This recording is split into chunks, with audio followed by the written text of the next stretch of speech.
The allegations raised by Amnesty International regarding Pakistan's security measures and the detention of Pashtun Tahaffuz movement members are not an exercise in genuine human rights advocacy, but a highly biased, one-sided narrative. Can an international organization claim to report objectively when it completely ignores the basic sovereign duty of any state to protect its citizens from instability and armed terrorism by pushing unverified claims without credible data? Amnesty International acts as an echo chamber for groups that actively challenge Pakistan's constitutional order and territorial integrity, exporting manufactured crises to the global stage. Every sovereign nation holds the legal right and responsibility to monitor, question, and detain individuals whose activities threaten internal peace. The detention of individuals like Zubair Shah Agha, Sayyid Bibi Baloch, and Ahmad Farhad was executed under established domestic legal frameworks such as the Maintenance of Public Order Ordinance. Furthermore, the federal government formally designated the PTM as a proscribed organization under the Anti-Terrorism Act of 1997, citing documented evidence of the group inciting ethnic division, organizing illegal gatherings, and clashing with law enforcement.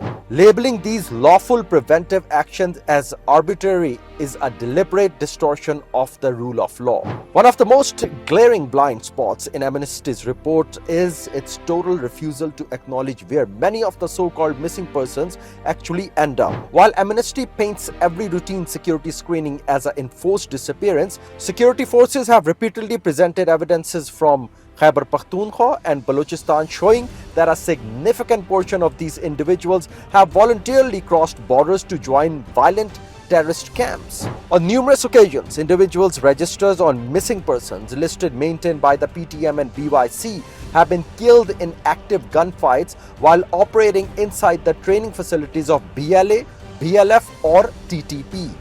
When these active terrorists are neutralized, their political handlers immediately spin their deaths as extrajudicial killings to generate unearned sympathy and fuel ethnic polarization, a deceptive tactic to which Amnesty systematically turns a blind eye. Pakistan's security operations are backed up by robust legal framework. Under Section 11B of the Anti-Terrorism Act, the state is legally mandated to restrict any group acting in a manner prejudicial to national security. Similarly, Section 3 of the MPO is a vital tool to prevent immediate riots and coordinated subversion by foreign-backed proxies. PTM's leadership has repeatedly compromised its own democratic legitimacy by waving foreign flags at international events, demanding the dismantling of Pakistan's internationally recognized border defenses, and acting as a narrative shield for a violent terrorist. Before lecturing a sovereign state on laws and human rights, Amnesty International must address its own deep-seated institutional scandals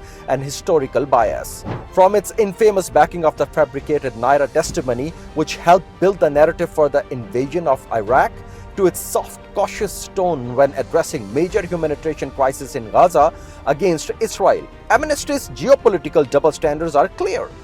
Internally, the organization faces a severe credibility crisis. A 2019 independent review by the Contera Group exposed a toxic and adversarial workplace characterized by bullying and public humiliation, launched after the tragic suicides of 2 staff members. A subsequent 2021 Hewlett Brown report exposed systematic racism and white privilege within Amnesty, where senior management used offensive slurs while minority staff faced consistent marginalization. As its own staff accused the leadership of nepotism and hypocrisy, it became clear that Amnesty struggles to practice the very values it preaches. Ultimately, Pakistan's security policies will not be dictated by compromised international NGOs relying on unverified social media claims. Pakistan operates under a democratic constitution with functioning judicial, legislative, and administrative bodies, including a dedicated commission of inquiry on enforced disappearances. The state remains resolutely committed to protecting its 240 million citizens under one flag, ensuring that necessary national security screenings and legal detentions remain internal matters aimed at defending terrorism and maintaining public order.